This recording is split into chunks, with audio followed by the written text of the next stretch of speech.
5, 4, 3, 2, 1, 0.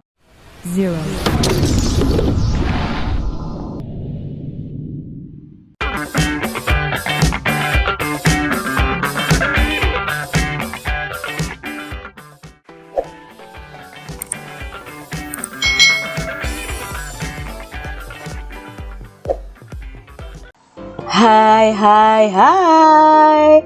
Selamat datang di channel YouTube Kak Citra. Hari ini kita akan belajar bersama-sama lagi di mata pelajaran tematik tema 1 subtema 3 pembelajaran yang ketiga. Kak Citra berharap kalian bisa belajar dengan penuh semangat. Mari kita belajar bersama-sama. Apakah kamu pernah memperhatikan hewan berlari?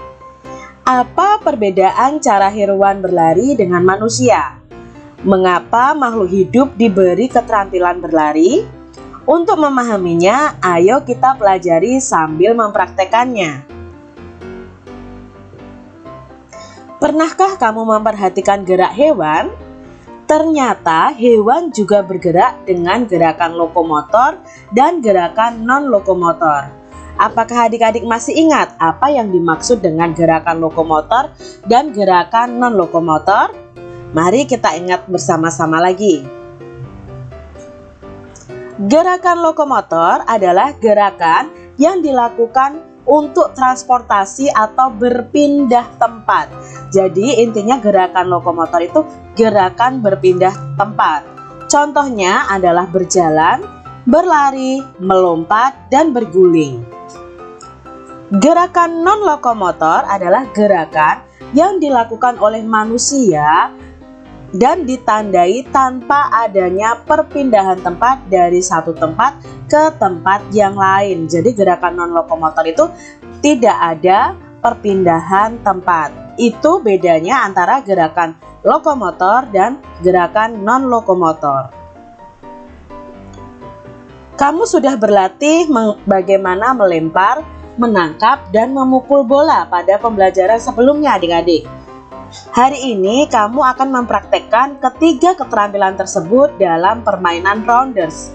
Apa itu permainan rounders? Nah, ini adalah permainan rounders. Rounders adalah olahraga permainan yang memiliki peraturan hampir sama dengan permainan kasti. Kalau adik-adik pernah bermain kasti, nah rounders ini sama dengan kasti. Rounders memiliki teknik permainan yang sama dengan kasti, yaitu melempar, menangkap, dan memukul bola ditambah dengan keterampilan berlari dan menghindari sentuhan bola. Perbedaan rounders dan kasti adalah pada bentuk lapangannya saja. Lapangan rounders itu berbentuk segi 5 sama sisi, jadi bentuknya seperti ini nih adik-adik. Masing-masing sisi panjangnya 15 meter. Jadi masing-masing sisi ini panjangnya 15 meter. Ditandai dengan 5 tempat hinggap yang disebut base. Jadi ini base ini adalah tempat hinggap dari base 1 sampai base 5 lagi. Setiap lapangan terdiri dari 5 base, yaitu base 1 sampai base 5. Peralatan yang digunakan untuk bermain rounders yang pertama adalah 5 tempat hinggap atau base yang terbuat dari keset. Masing-masing itu berukuran 40 x 40 cm. Lalu satu tempat untuk pelambung atau bowler, itu ukurannya sama seperti base tadi. Nah, kita juga membutuhkan kayu pemukul seperti pada kasti ya. Panjangnya 1 meter, garis tengahnya 7 cm untuk kayu pemukulnya. Panjang pegangannya 48 cm. Lalu bola yang kita pakai kelilingnya antara 19 sampai 22 cm. Beratnya 80 sampai 100 gram. Nah, ini tadi peralatan yang diperlukan untuk bermain dalam rounders. Nah, rounders sendiri itu dibagi menjadi 2 tim ya adik-adik, seperti kasti sama ya. Tim yang menjadi tim pemukul harus berusaha memukul bola di sini dan lalu lari ke base 1, ke base 2, ke base 3, ke base 4, ke base 5. Sampai di base 5 ini usahakan jangan sampai kalian tersentuh bola dari lawan kalian. Jika tersentuh bola dari lawan kalian, otomatis nanti timnya akan berganti ya.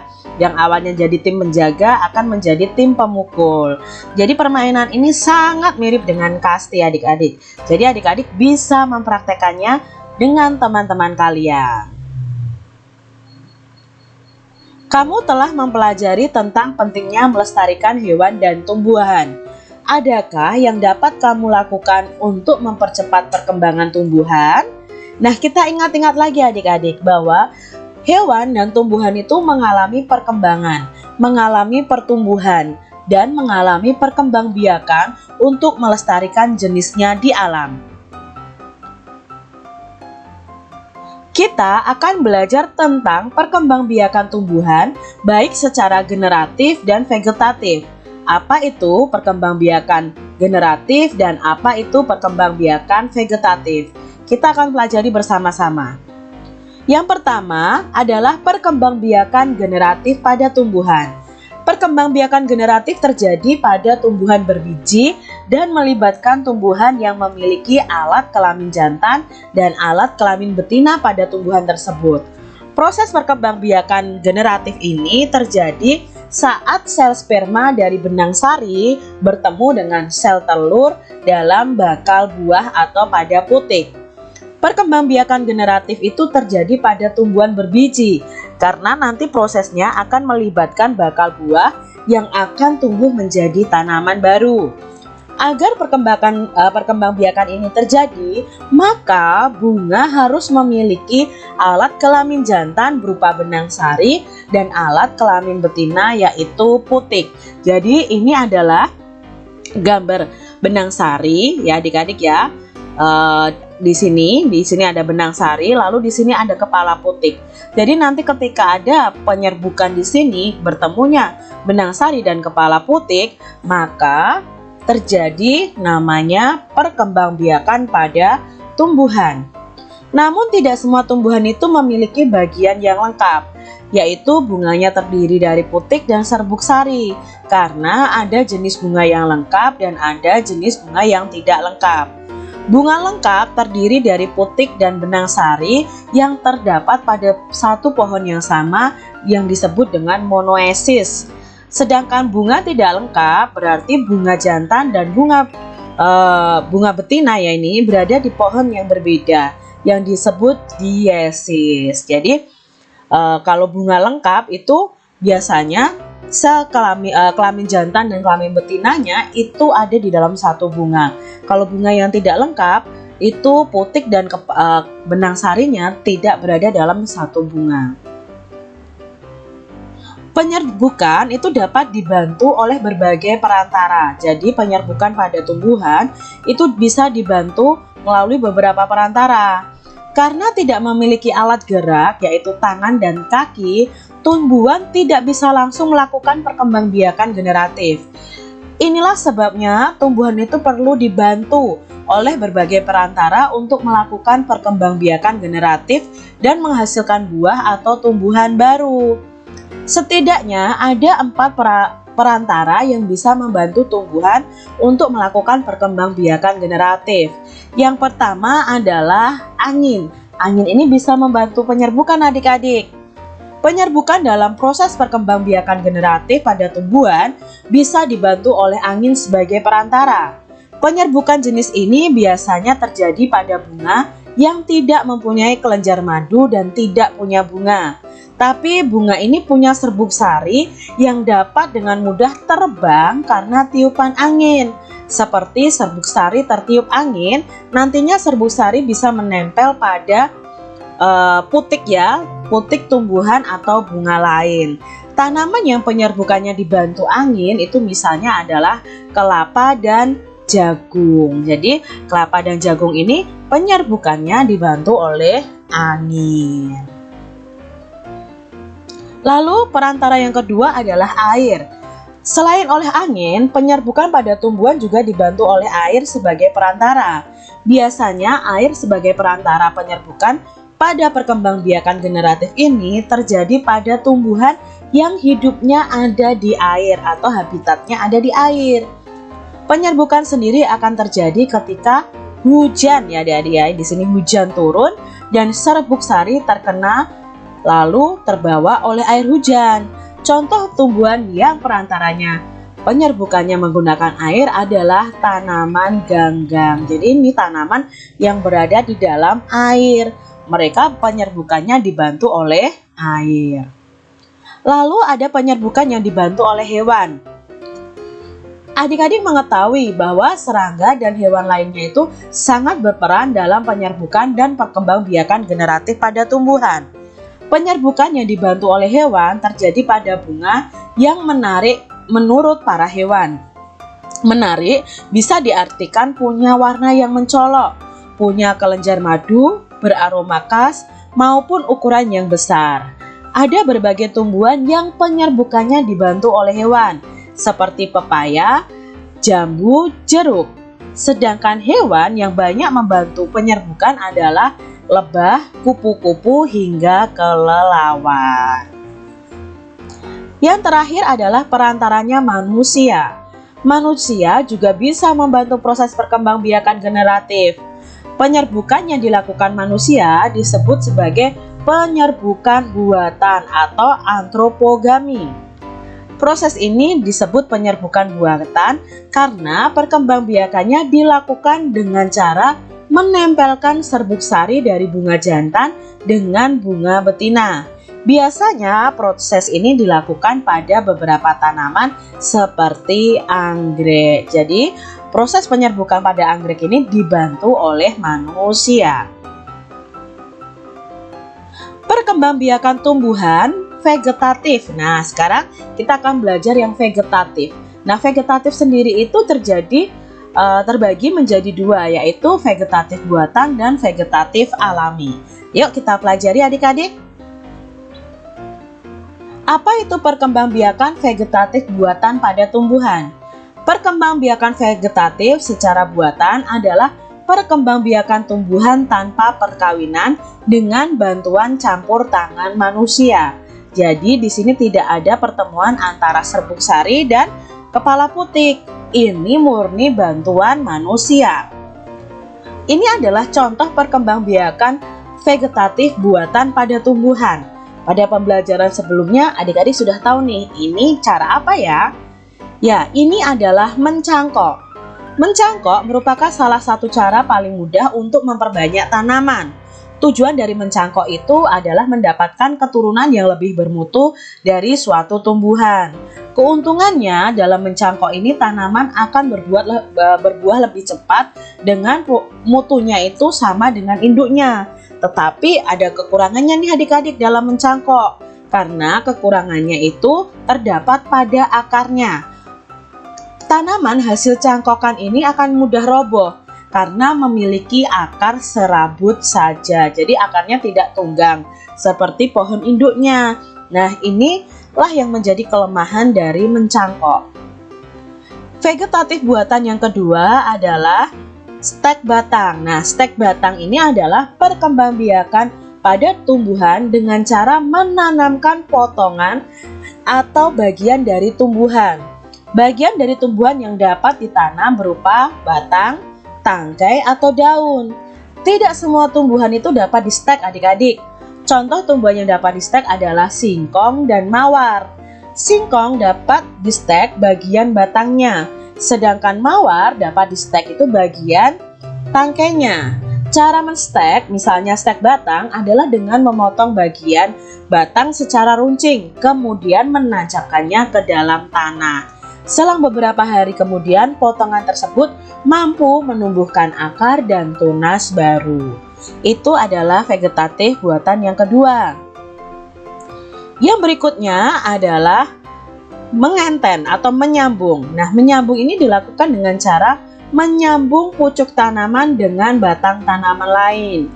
Pucuk diambil dari tanaman penghasil buah yang besar dan manis, bunga yang indah, atau bunga yang daunnya menarik. Sedangkan batang bawah diambil dari tanaman berbatang kuat. tumbuhan yang dapat disambung antara lain kopi, mangga, dan durian.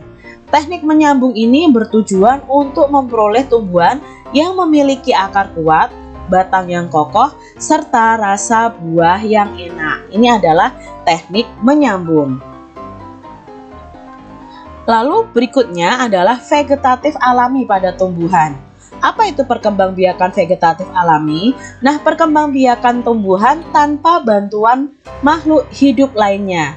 Cara tumbuhan dalam menghasilkan individu baru melalui perkembangbiakan vegetatif alami terdiri dari tunas, membelah diri, spora, rizoma atau akar tinggal, umbi lapis, umbi batang, umbi akar, dan stolon adik-adik atau geragi. Nah, kita akan pelajari satu persatu. Yang pertama adalah akar tinggal. Akar tinggal atau rizoma merupakan rimpang di mana batang dapat tumbuh dan menjalar pada permukaan maupun dalam tanah. Tunas tumbuhan baru akan tumbuh pada setiap buku akar tinggal tersebut. Contoh tumbuhan yang berkembang biak dengan rizoma adalah jahe, kunyit, kencur, dan lengkuas. Jadi ketika kalian memanen ini nih adik-adik, biasanya ada akar yang tertinggal, itu nanti bisa tumbuh lagi. Itu yang dinamakan dengan perkembangbiakan vegetatif alami akar tinggal atau rizoma pada tumbuhan jahe, kunyit, kencur, dan lengkuas. Ada juga di sini temulawak. Berikutnya adalah dengan umbi lapis. Nah, umbi lapis adalah pelepah daun tipis yang berlapis-lapis.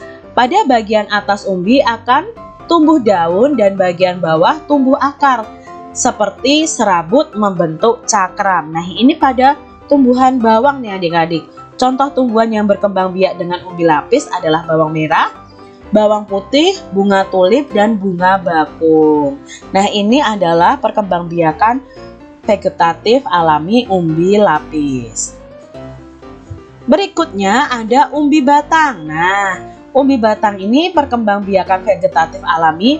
Sistem umbi batang ini dengan cara batangnya tumbuh di dalam tanah. Selanjutnya, batang tersebut akan mengembang dan membentuk suatu umbi. Fungsi umbi ini adalah sebagai tempat untuk menyimpan cadangan makanan. Contohnya adalah kentang, bengkuang, dan ubi jalar. Berikutnya ada umbi akar nih adik-adik. Nah, umbi akar ini merupakan akar yang dijadikan tempat untuk cadangan makanannya. Contoh tumbuhan yang berkembang biak dengan umbi akar adalah singkong, wortel, lobak, dan tanaman dahlia. Perkembangbiakan vegetatif alami yang berikutnya adalah tunas adventif. Nah, tunas adventif adalah tunas yang tumbuh pada bagian tepi daun atau bagian akar. Contoh tumbuhan yang berkembang biak dengan tunas adventif adalah tanaman cocor bebek. Cara memperbanyak tanaman cocor bebek itu sangat mudah adik-adik, karena cukup meletakkan daun cocor bebek yang tua di atas tanah sehingga akan membentuk tunas baru. Maka ini disebut dengan tunas adventif. Berikutnya adalah dengan spora. Nah, spora adalah sel-sel yang terbungkus oleh lapisan tipis sebagai pelindung. Spora dikenal sebagai alat persebaran biji pada tumbuhan berpembuluh. Contoh tumbuhan yang berkembang biak dengan cara spora adalah lumut, paku, dan suplir. Perkembangbiakan vegetatif berikutnya adalah geragi. Nah, geragi atau stolon adalah batang yang tumbuh secara mendatar di bagian permukaan tanah dan pada bagian tumbuh yang menyentuh tanah tersebut nantinya akan tumbuh akar. Contoh geragi atau stolon itu adalah pada tumbuhan stroberi, arbei, antanan, dan rumput. Nah, kalian bisa lihat di sini bahwa stolon itu batangnya seperti ini. Nanti batangnya akan masuk ke dalam tanah, lalu di sini akan terbentuk akar adik-adik, akan muncul akar, lalu akan tumbuh tumbuhan baru. Nah, itu terjadi pada tumbuhan stroberi, arbei, antanan, dan rumput. Buatlah poster tentang pelestarian hewan atau tumbuhan di daerahmu. Buat postermu semenarik mungkin. rapi, dan mudah dipahami. Nah, ini adalah contoh gambar poster tentang pelestarian hewan dan tumbuhan adik-adik. Contohnya di sini, stop perburuan liar, lindungi hewan dan tumbuhan langka. Selamatkanlah mereka untuk masa depan. Sekarang, nah kita harus menyelamatkan hewan dan melestarikan hewan dan tumbuhan. Kalian coba ya buat gambar, lalu kalian warnai sebagus mungkin. Poster adalah karya seni atau desain grafis yang berisi komposisi gambar dan huruf yang menarik di atas kertas berukuran besar dan berisi pesan-pesan. Poster biasanya akan ditempel di tembok, di tempat umum, di kendaraan, dan di tempat strategis yang dikunjungi banyak orang dan mudah dibaca. Tentunya dalam sehari-hari kita sering sekali menjumpai poster nih adik-adik. Nanti setelah kalian selesai membuat poster, kalian bisa memasang poster kalian di dinding kelas kalian atau di majalah dinding di sekolah kalian. Demikian tadi adik-adik pembahasan kita di tema 1 subtema 3 pembelajaran 3. Semoga video pembelajaran ini bermanfaat ya untuk adik-adik semuanya. Sampai jumpa kembali di video pembelajaran selanjutnya. Tuhan memberkati. Jangan lupa tekan tombol subscribe, lalu tekan loncengnya, tekan juga tombol like, lalu share ke media sosial kalian. Jangan lupa untuk ikuti media sosial Kak Citra. Terima kasih.